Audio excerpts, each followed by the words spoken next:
Hi, dickwad. It's me again, your best friend, Chucky. Why don't you come a little closer and sit by the fire?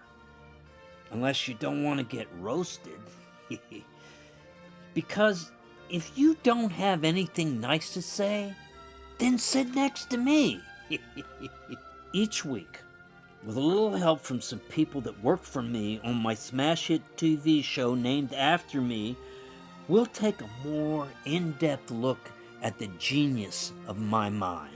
As usual, I'll start by recapping what I'm always dying to share, all the fresh kills. This week, I went back to the basics and thought more inside the box, with a good old-fashioned strangling. Oh, and there's this doll, Chucky. He's alive? I don't know, how can a doll be alive?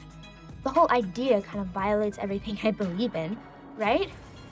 Yes, right. He had a chance to listen to her, but he choked.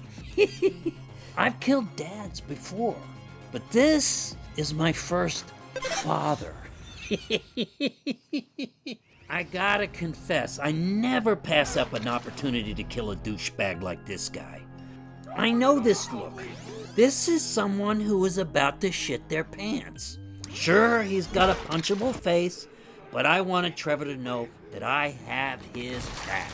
Hey kid, you used to have a heart. What happened? What a fucking heartthrob. Those are the kills for this week. Instant classics, if you ask me. So much heart in those murders. Okay, enough with the wordplay. And now, we'll go through the whole rest of the episode. Take it away, assholes. Say Mike. And action. Lexy, in the bus on the way to the school, remembers that this school is actually where her former bully Trevor was sent in 4th grade after terrorizing her for months. Her mother sent him here as a punishment for bullying her.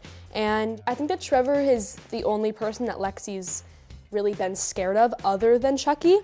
Fast forward a few episodes, now he is the ultimate form of a bully. Have a blessed day. And is trying to frame Lexy for doing drugs at the school in her drawer, and that goes horribly wrong. Yes. As Chucky is there, ready to pull his heart out of his chest, which is such an epic moment. Ready, and 3, 2, 1, action!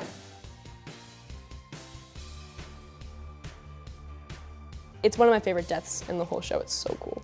The kill scene. Best fucking part of every episode. The prosthetic was amazing.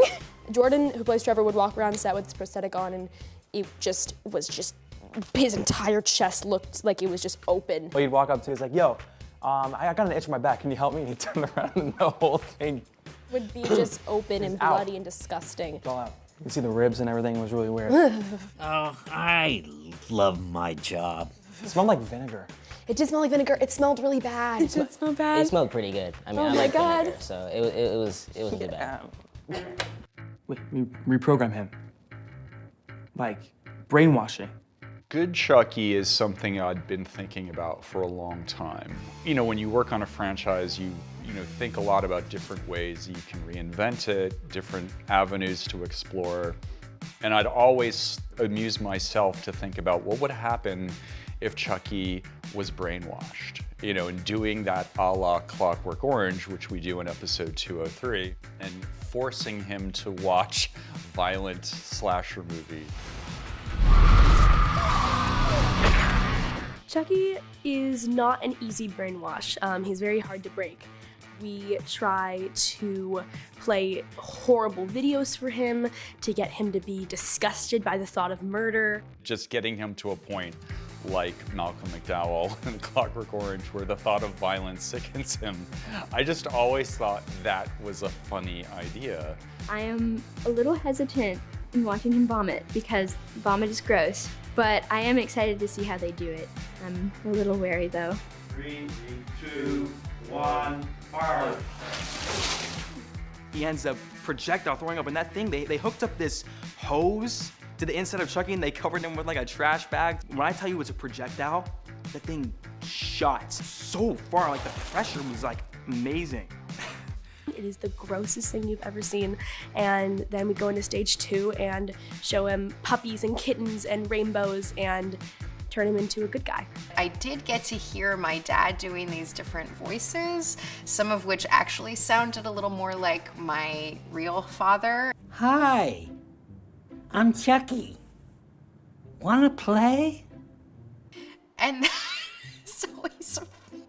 it's always almost an ineffable experience. I mean, it feels kind of comforting and also weird, you know.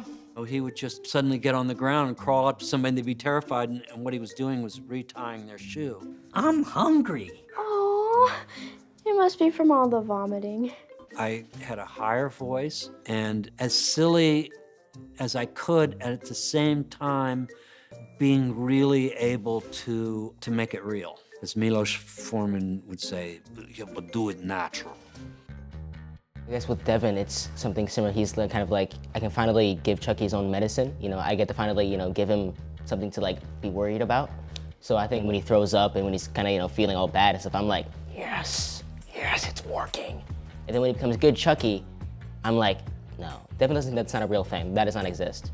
Chucky cannot be good. I don't know, what could a little guy like me ever do to them? Since Nadine has only really seen Chucky as a good Chucky and like a sweet little alive real baby doll, she just has this picture in her head of just like this pure innocence. I don't think ever really goes away.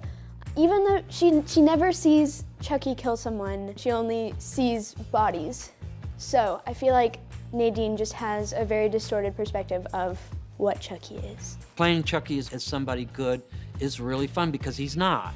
It's an odd, almost irreverent and campy, and it was really fun. Cause he's so like cute. I don't know. I find it really cute. Sure. I like him. Good Chucky? Sure. I'm good at strangling, stabbing, electrocuting, clobbering,